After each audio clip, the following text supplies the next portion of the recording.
everybody. We kick off the Chrysler Mosport 500 weekend with footage from the first annual golf tournament and Thursday's practice day. Also, we meet up with David Empringham and talk collectibles with Gene Yackison of the Exotic Collectables Car Co. The first annual Chrysler Mosport 500 Golf Classic was a day to remember. Approximately 150 people showed up at the Keeter & Dells Golf and Country Club to enjoy the golf, dining, and entertainment of comedian David Merry. Most of all, they showed up to support the newly formed Harvey Hudis Canadian Motorsports Drivers Development Program.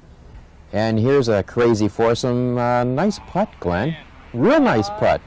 Too bad you couldn't get it in the hole. Had a good time, and I was golfing with Vic, Shane, and David Merry right here. In fact, our comedian, and he had a lot to laugh about with me as a partner golfing. Same shot, exactly the same shot with the same result. None of us got in on that one. It was a fun day from everybody, and there's a list of the sponsors that helped out with the first annual Chrysler Mosport 500 Golf Tournament. And, of course, one of the cars that we all want to own. One of the prototypes as well Chrysler bought out, kind of a throwback with some modern technology, real sharp-looking car. And Gord Cullen connects, and he was on one of the top 3 teams. Max Papis trying his skills. Max will head to the green and, hey, all right. Of course, we didn't show the 5 or 6 that it took before that, Max. Lee Bentham. Oh, right in the sand. Not happy about that one much. Everybody had a lot of fun. Claude Bourbonnais here with a putt, almost.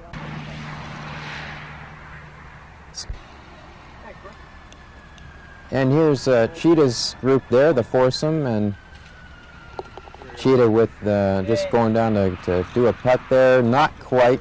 The knuckleheads they were called, and actually they scored quite well in spite of the fact that they had Cheetah on their team. And Vic Sifton's foursome here, and watch this putt. Almost into the cup as Vic looks on. And on and on. What a long putt, and a great one at that. Ron Fellows chipping onto the green, but let's have a few words from Bernie Kamin, President and CEO of Mosport. It's a great start for the weekend, which actually starts tomorrow morning. You're going to try to get more of this kind of stuff going with Mosport and the fans and the drivers? Yes, that's the intention. We intend to make this an annual event, and we're going to see what we can do at the start of the Trans Am weekend and the Zodiac 24-hour weekend, too. We'll do something different. You know, we had the cameras out there catching some of the people at the 18th, and you better check some scorecards versus what they were doing out there. Listen, a driver's a driver. They cheat until they get caught. And if they don't get caught, they're not cheating. It was a good day, thanks. You're welcome. Sure was a good day, and by the way, my team was the Worm Burners, and with me it was appropriately named. The Chrysler Mosport 500 weekend is one we have been waiting for. Canadian race fans have plenty to cheer about with Vic Sifton, Scott Maxwell, Ross Bentley, John Jones, the Enduro Series, and the Dunlop Unipna F1600s. And counterclockwise truck racing. Pretty impressive drive last weekend with the IndyCar. Congratulations. But this weekend it's a whole different car and a whole new ball game here at Mosport. Definitely, it will take a little bit of time to adapt me because it's different car, different kind of downforce. So I think it will be 100% for the race. Yeah. Is that any bit of a problem switching right out of one car into the other 1 week after the other? It's not easy, definitely, because it's different kind of car, different way of driving. So it will take a little bit of time. But the race is 3 hours, plenty of time to get used to the car. Okay, well, it's you against Taylor this weekend. Good luck. Thank you. Bye. Wayne Taylor passes the car and drives through the chicane, the only chicane this year for the Chrysler Mosport 500. They took away the one on corner number 4, and it's going to be real exciting. You can expect some fast speeds out of those world sports cars. But none for this IMSA street stock competitor as the number 70 Mazda goes up in smoke and into the pits. Literally up in smoke as these drivers have to go through that mosquito repellent. Well, today you don the testing suit and you have high expectations for the weekend? I have very high expectations, like definitely podium. Let's hope so. I mean, last time you guys were podium, but they took it away from you. Well, they haven't taken it away yet. We're still fighting it, and we still have a very good chance of winning our 1-2 finish. So okay. We'll see you on the weekend then. All right, thanks. Just turned a few hot laps, and now you're done for the day. Yeah, we got a new engine in the car, and we just want to check it out, make sure it's running okay, and wait for tomorrow. So when we had you on that test day, that's where you really took the bulk of what you wanted to learn? Yeah, now it's just minor changes. We were happy with the results of our tests, so now it's just fine-tuning the car, and we'll start doing that tomorrow. All right, let's get into race weekend. Yeah, I can't wait. The F-1600s were there to test as they're racing this weekend. Vic Sifton is racing, but they weren't testing. We tested for 2 days last week, and we feel that, if it's not broken, why fix it? We put some good hours on the engine and the gearbox, and it gives the team a little bit of time to fine-tune the car for tomorrow, first day qualifying.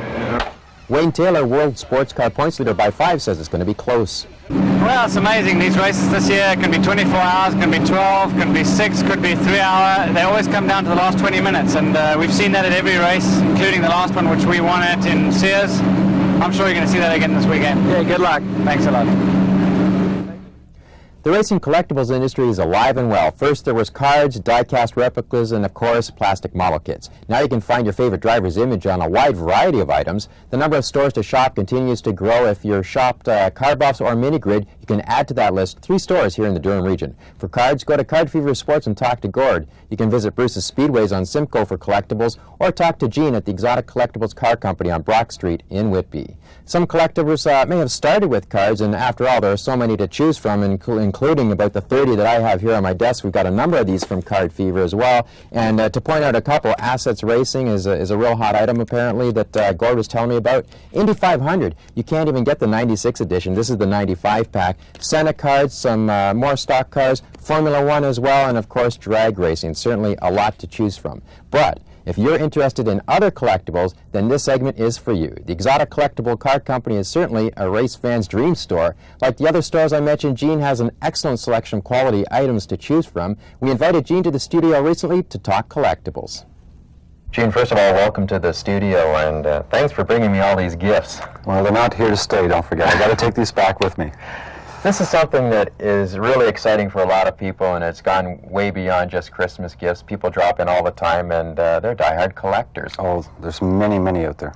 It started off probably with cards and die casts, would you say, and then it's just evolved into all these other items, the statuettes and tapes and books, night lights even. Well, the more you can, if you have a certain team or a certain driver, the more you can collect about that team or driver, the better off you are. And it's evolved into, as you say, the magazines, the videotapes, the coffee table books, all kinds of clothing. It just goes on and on. Mm-hmm. Clothing is certainly in abundance as well.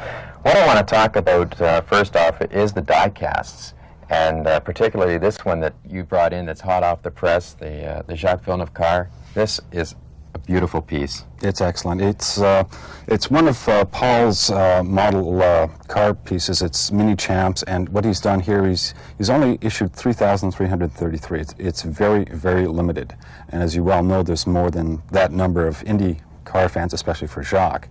So, it's really going to be a hot piece, this one.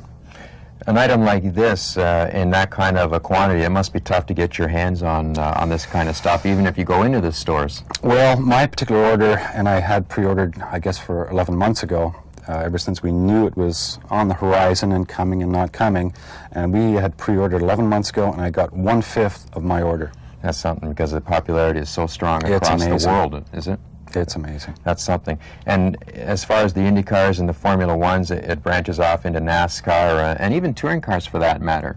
So when you're out there and you're looking for die casts and you come into the manufacturers, first off, who produced this one? That one is Mini Champs from Germany. He does an excellent, excellent job. He runs off real blueprints from the manufacturers, the car, and he just does a great job. What should you be looking for when you're looking through the wrapper, the box? Clear markings. Everything's got to be precise. No crooked logos or anything of that nature. All the details should be very, very precise. The marking should be online, not sort of off-center a little bit. That gives you your best choice. If you're looking for the piece to put on your shelf and display. Now, as far as our cards are concerned, Gord I was talking to at Card Fever, and he said that an autograph on a card devalues the card in a sense, in some way. But to yourself, of course, that's a very important piece, and you're not going to sell it anyhow. But what if you had Jacques, you had a chance to get Jacques to autograph this car? What does it do? Well, to me, that would be worth a fortune. It's all in the eye of the beholder. I mean, if I had that piece and he autographed it, it would be golden. I think his signature, as well as any other driver signature, adds to the piece, in my viewpoint. Okay, fair enough. I want to move on to the Winston Cup car, and Earnhardt's car doesn't look black. What's going on? Well, he started this tradition last year at the Winston Select race, and he had a silver car to commemorate 25 years of Winston Cup racing. This year, he's marked his car with the Atlanta markings for the Olympics to commemorate the whole Olympic theme and USA in the Olympics. So it becomes a real collector's piece because he's altered his usual car and given it special markings and a paint scheme. And this is something that you love to do, is to help promote special occasions. Oh, absolutely. That's great. That's one thing I find with particularly the NASCAR group too, is they really look after their fans. Oh, they're diehards. They really are. When you move off of this stuff as well, you get into some books, and this one in particular, I just love this. This is absolutely fantastic with the CD-ROM as well. It's an excellent piece. What else would you have in the store besides books about drivers? Are there how-to books or things specific to cars? Well, basically we cover the motorsports side of things, and we will go into certain cars, the Ferraris, the Mercedes, Lamborghinis. We'll try and stay away from the how-tos. We're not that kind of shop. Basically, it's if you love cars, this is the place to come, and we've got everything about the cars, be it in motorsports or certain marks of cars. And you also have videos as well now. If I come in, I can purchase a copy of Grand Prix. Is that the idea with this? Well, you can purchase, or we do rent them too. Oh, really? So you can actually, rather than spend the large dollars for the motorsport videos and the movies, you can actually just rent it and see if you like it. If you like it that much, well, we'll get it in for you. Well, that's pretty exciting, because I don't know that I could go to a Rogers video store and get some of the stuff like the NASCAR video. Exactly. Statues. This is something that, how long has this been on the market for? That's come in probably around Christmas of last year, and they're cold cast porcelain. They come in from England, all limited editions, hand painted, really excellent pieces for the collector. What's the kind of reason for getting into this stuff beyond, again, is this just that fact that people want they want to be closer to the driver. If they can have his vehicle, that's one issue, but to get the driver in his uniform with his helmet, it just brings you that one step closer. Impressive stuff, that's for sure. As well, you've got the shirts as well, and the Williams T-shirt. Now, I'm hoping that at the end of the season you're going to be scratching the ship off of that. Oh, we can actually take that off. World champion. World champion, that's him. That's a He's beautiful, getting very close. Oh, very, very beautiful T-shirt as well. What else do you have in the way of clothing that the fans can purchase? Well, we've got caps, and we've got the jackets, team shirts, all kinds of different drivers, teams, really the whole gambit between Formula One, IndyCar, NASCAR, even just regular Fords and Chevys and etc. When people come to your store, what do you recommend? Just take your favorite driver and purchase that, or just go crazy? Glenn, it's really up to the collector whether he likes a driver or a team or a car or whatever it is. It's really what you like to do is what you should be doing. People come in and say, what should I collect? And if I had the crystal ball, I could tell them, but unfortunately you just do what you feel is right, and if you like that car or you like that team, well, that's what you stay with. Now, as far as getting an idea of what's out there and the value of the goods that you have, whether or not you intend to sell them or just for insurance purposes, there's a number of magazines out as well. There are several good publications that are out there that will track the majority of the die-cast pieces that are out there, and it gives you a good evaluation. Although they're not a local publication, they're not Canadian, it gives you a good indication of what the piece is worth. What's the most exciting part of this industry to you? Oh, being a kid in a candy store, every time I go and buy stock. Is that right? We're going to close this off with, I think, the hot item for this weekend, of course, the IMSA, the Chrysler Mosport 500. Absolutely. We've got this is a beautiful piece here, and I imagine these are going to be quite a popular item over the course of the weekend as well. But what's really, really nice is something that I assume that maybe Mosport has commissioned. Absolutely. They've asked us to do a special little car for them because of the GTS Vipers are coming up, and we've actually put their logo on it and did a lot of tricky things to the car to make it really racy. How many of these? That's only one. There's only one of those. Let me put it down nicely. Easily. Very carefully. That's a beautiful piece as well. Now, when people ask you to commission something, do you just say no problem, you can do that kind of stuff? And what happens if it becomes a popular item? Well, there are limitations to what you can achieve physically, and we try to accommodate our customers, no question about that. But there is that fine line that you can or cannot cross. And as far as multiples, we try and stay away from that. We like things to be like really special, really unique. Is it possible for you to take something that a person brings into you and say, I'd like this to be customized to look like my race car? Do you get into that kind of stuff? Because it does exist out there. Yes, we have a lot of people coming in saying, well, I have this car and I've had this car before, but not in this color. So we'll accommodate them, we'll refinish it and respray it their color, and whatever we can do to, you know, sort of help them out in being satisfied in what they want to do. This started, we're just looking at the racing side of this, but the fascination with the automobile is incredible, and there are certainly items for just street production cars, and even, I think, industrial as well, and military. We have a wide variety of fire engines, police cars, military vehicles, trucks. The list just goes on and on and on. It's hard to describe exactly what we have in the shop. You've really got to come down and see it. But there is a wide variety for the collector, be it domestic cars, foreigns, exotics, motorsports. It's all there. And the great thing is, too, that your shop's right here in the Durham region. Before we had to travel west of the city, north, to visit some of the shops. But where do we go now? Right here in the Durham region to have a look at this stuff. Right to your shop. And where would it be? It's 1032 Brock Street South in Whitby. Excellent. This is a fascinating collection, and certainly it's worth the trip to your store to, like I said, be a kid in a candy store and have a lot of fun. And I think you're right, you know, take a look at the stuff, take a look at who you're interested in, and start to collect. Do your own thing. Great. Thanks very much. Thank you. In the Greater Toronto area, well, here are the two stores that we mentioned, Mini Grid and Car Buffs. Looking at the Durham region, the three stores, Exotic Collectible Car Company, Card Fever Sports, and Bruce's Speedways. And with that information, happy collecting, that's all I can tell you. Well, we recently met up with David Empringham at the golf tournament, sat down and had a few words about Indy Lights and his past experiences. Well, everybody's heard a lot about how you started to get into racing, but your experience with racing goes to the hills and ski racing. Well, as a kid I did a lot of ski racing, actually right up until about 20 years old. And I definitely think that the sport of ski racing transfers quickly over to auto racing in a couple of different ways. Certainly the racing line through gates is similar to taking a line through a certain turn on a racetrack. But more importantly, the way a ski works in terms of bringing your weight forward to get turn in and accelerating, bringing the weight back, it's very similar to how a car seems to function. So maybe that was some of the reason why I adapted quickly.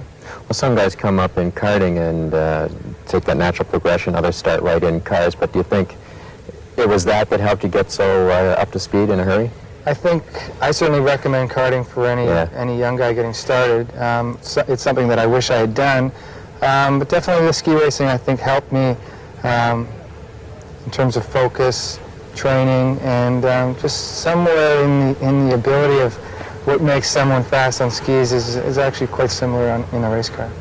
What is it that you got out of this school that allowed you to progress into the Camaros? The school definitely taught me the technique of the proper technique of racing and the competition. When I got to the school, I was actually quite quick on my own. But in my first race, I realized I had a lot to learn, and through the school series, I was able to get a fair bit of racing experience quickly.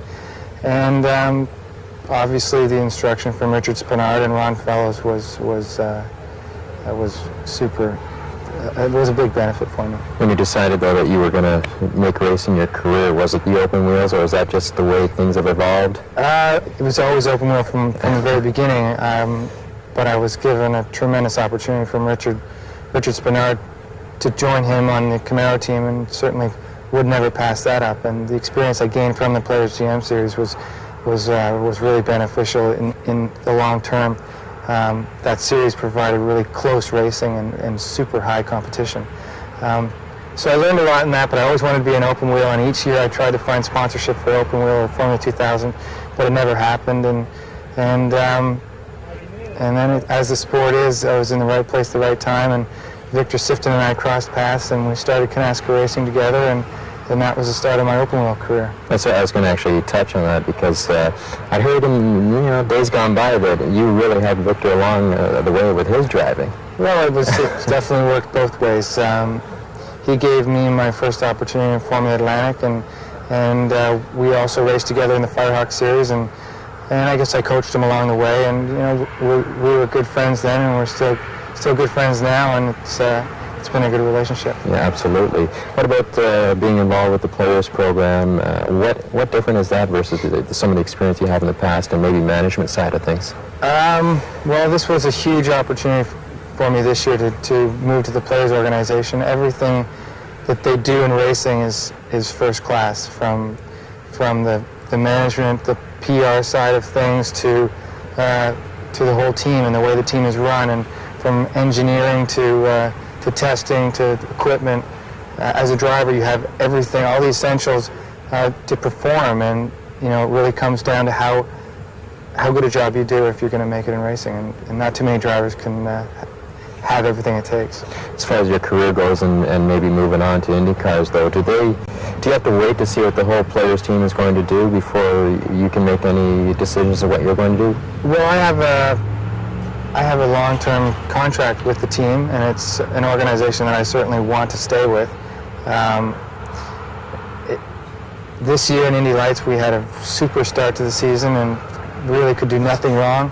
And then we kind of took a little bit of a plunge, or we're in a bit of a lull, and we're on our way out of that, I believe. We just had a really good test day just recently, and I have a new engineer, and we were struggling, and the team has done what it takes, I think, to make things right, and hopefully the new engineer that I have and some renewed confidence is going to help us out in Vancouver. It's no secret, though, that you're the eldest on the team. Does that make you want to accelerate your career and try and get into that Indy car as soon as possible? Well, certainly age is a factor. It's something that I've dealt with from the beginning. I mean, I didn't start racing till I was, I think, 22 or 23, and I've been asked that question a lot of times, and it isn't. I think at first I used to think it was a big problem. I think I'm close enough now to IndyCar that it's a matter of being in the right place at the right time, performing the way I need to perform, and if it's going to happen, it's going to happen for the right reasons. I don't think my age is going to hold me back. Spending a lot of time, though, running Camaros and into Atlantics, was there a time, though, that you just said, this isn't going to happen, I'm going to give up and try something else, or did you always want to just forge ahead? I've always persevered, and at the same time enjoyed the opportunities that I've had. I've been with some great sponsors, with Canadian Tire, and I've been with some great teams, and instead of racing frustrated that I want to be there or up further, I know there's 1,000 guys that want to be where I am, so I try to enjoy what I have each year, do the best that I can, and hopefully the next year will unfold even better each time, and it seems to have done that. I know when announcements were made, some people thought, well, why is he going Indy Lights? Richie Hearn, he jumped into an IRL car. Why did you go to an Indy Lights car? Well, the sport isn't like hockey or baseball, where if you're ready, you just move to the next level. As you're well aware, it takes sponsorship. It's important to get with the right organizations, and first of all, there weren't any IndyCar opportunities for me. Even if there was, it has to be the right opportunity. I mean, you can jump into one of the poor teams in IndyCar and be out of racing just as quickly as you got into there. So it's important. It may take a little longer in the position I am, for example, to go to Indy Lights, but I'm with what I perceive as the best organization. And if the IndyCar situation happens for me, I'll be in a competitive car. And I think that's more important. And quite frankly, a lot of people thought it was a sideways step, but it's been a forward step being with Players. And actually, I've learned a lot this year with car setup, and learning to drive a heavier car it came very easy at the beginning of the season. I've almost had to relearn it midway through the season. A little character building with the peaks and valleys, but if this career is going to go further, there's going to be lots of that. But why in the mid-season would you all of a sudden have to relearn the car? That's a good question, but, we did a lot of ovals at one point, and then from what I learned at this last test session, I've caught myself trail braking a lot, and what trail braking is braking further into the corner, and I'm not sure why that has happened, but I seem to have corrected it and back on pace with some lap times and expecting better things with the next race in Vancouver. So Mosport was a place that honed your skills, and no matter who you're with right now, that's why you're here today, and I'm sure to help support them and what they're doing with the Harvey Hudis Driver Development Foundation. Well, I think this day here in this Mosport Golf Day was a lot of fun, and it's good to see all the people, but certainly the main focus is the awareness of the Driver Development Program, and I think that's wonderful. There's a lot of Canadian talent and a lot of guys that really don't get an opportunity, and the more of these programs that can be put together, the more Canadians we're going to see in the upper ranks. When you get a chance to get away from the track and get away from testing, whatever it is that you have to do, the media, everything else, what do you like to do? I like to get away with friends and family away from the racetrack, whether it's up in Collingwood or up to a friend's cottage, do a little water skiing or something. Just get away. Yeah. It's nice. Right, well, I think everybody's going to be looking to see you move on, and I'm sure it's going to happen, so all the best to the rest of this season. And you've got the points lead, and that's good right now because, like you said, lately it's been a little rough. It's been a little rough, but we're refocused and very hungry for this championship, and I feel it's ours if we can just keep focused. Great, thanks. Thank you. David Empringham, a nice guy and a great driver. Well, that wraps it up for another edition. This time goes by so quick, but before we let you go, don't forget our response line. It's 905-436-3500. Have yourself a great week. Take care. We'll see you back here on the fastest half hour on Rogers Community 10.